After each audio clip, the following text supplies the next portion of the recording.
Oh, welcome to Graceful Exit, a YouTube channel devoted to the subject of the right to die, euthanasia, living wills, trying to do something to get more rational, more decent policy, especially in the United States, do what it takes to have that happen.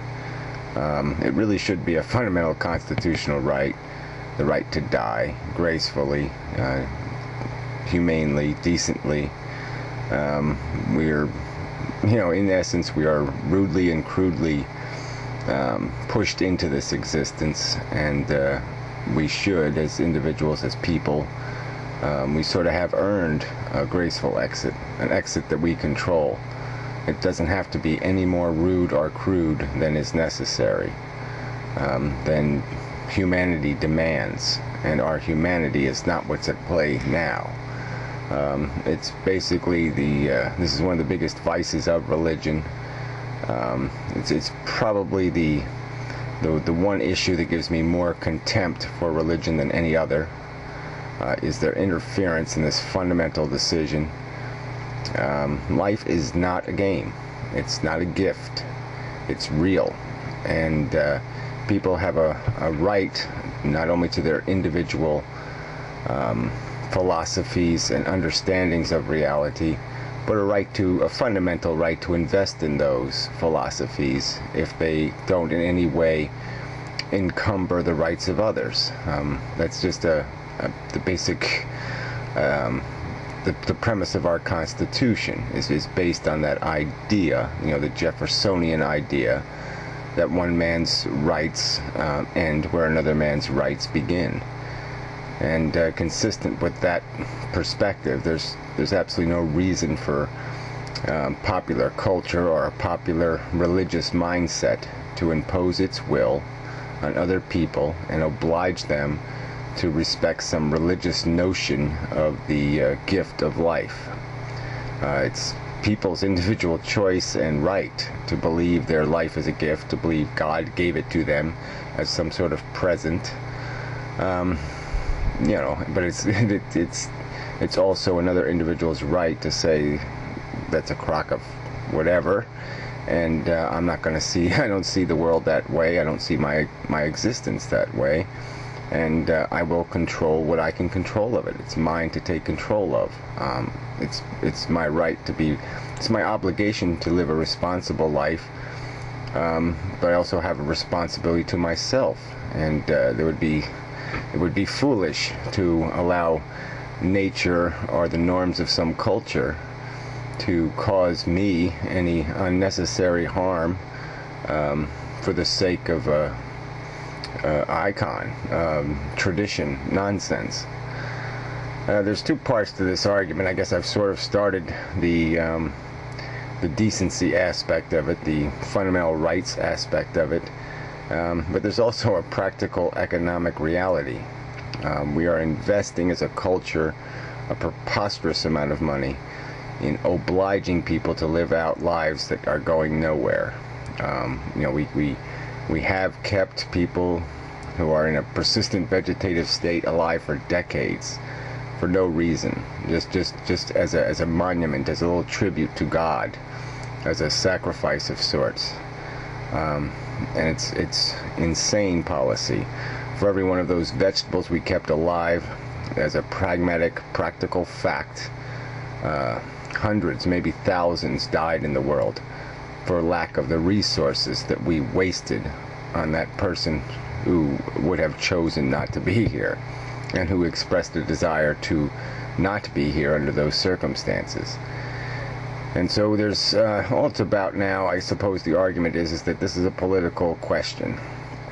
And somewhere in the next 4 years there's probably going to be 3 new Supreme Court justices.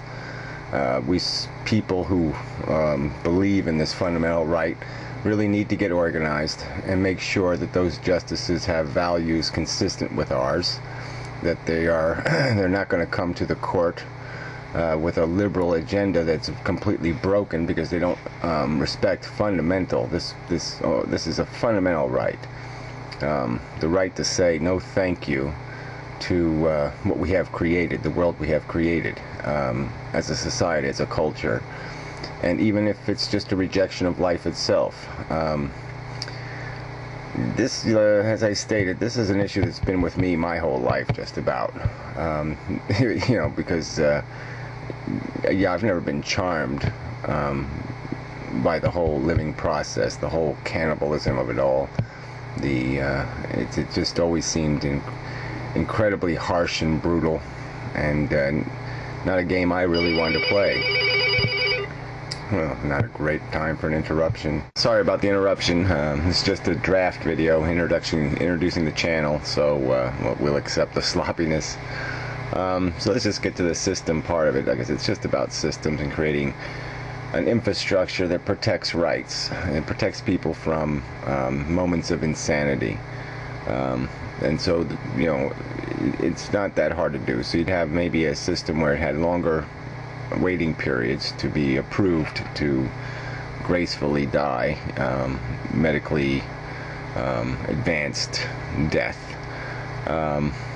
and access to that would be distributed based on people qualifying. And so you could argue that people who had like a long-standing living will expressing a right to control their own death wouldn't have to wait as long as people who had the opposite, who had a will that said the opposite, and then they changed their mind and say, I want to die. Well, they should have to wait longer to be sure that what they were thinking now was consistent in some way with their previously stated beliefs, and that there was a cause for that change of mind. And then, like, the younger a person would be, there would be a presumption of them having to jump a higher hurdle to get the right, and based on how extreme the illness is. These are all aspects that can be taken into consideration and given specific weight in terms of how respectable a person's expression is. And that's what this is all about. The goal is to respect people's philosophy and protect people from moments or temporary fits of poor judgment. And beyond that, society really has no business meddling in any other way with a person's right to utilize the technology that belongs to all of us, that belongs to civilization. Medical technology does not belong it doesn't have one agenda and that's all. It has an agenda to care for the needs of people, and they're allowed to define what their needs are. It's just basic. It really does come down to, if you're going to respect life, you really have an obligation to respect death. If you're going to expect people to respect your life, it is a choice. It is legitimate philosophy to recognize the inefficiency of wasted suffering. It's not insanity. It's not crazy. It's rational to not waste something that precious. And people can certainly be in a position where that's all they're going to do is be wasting conscious suffering, and that should be averted. And like I said, there's a huge practical incentive in that you can't deny that we are consuming resources, wasting resources that could go to helping people who want to live. I mean, that's the funny, preposterously sick irony, is that in forcing people to live lives they don't want to live, the end result is we kill people indirectly who desperately want to live. And it's just, you can't get any crazier than that as social policy. I mean, if we're going to call something crazy, that is crazy. So anyway, the point of this channel will be to create better content than this video, of course, to create a web page that's consistent with the channel, post links to the other organizations fighting for the cause. But I mean, the real objective has to be to somehow get people organized in number, and a number substantial enough to extort the political system into paying attention to this issue and giving it its fair day in court, so to speak. It's a fair argument, because it really hasn't gotten that. It hasn't gotten any respect that it deserves by the political system, because it goes to that lowest common denominator. It goes to the simplistic thinking of tradition that exists out there. And if given a fair argument, that simplicity can be shown for what it is, and it's just ignorance, it's a bigotry, it's stupid, and most of it's based on religious nonsense that should really have no role in defining social law. So enough said. Thank you for listening.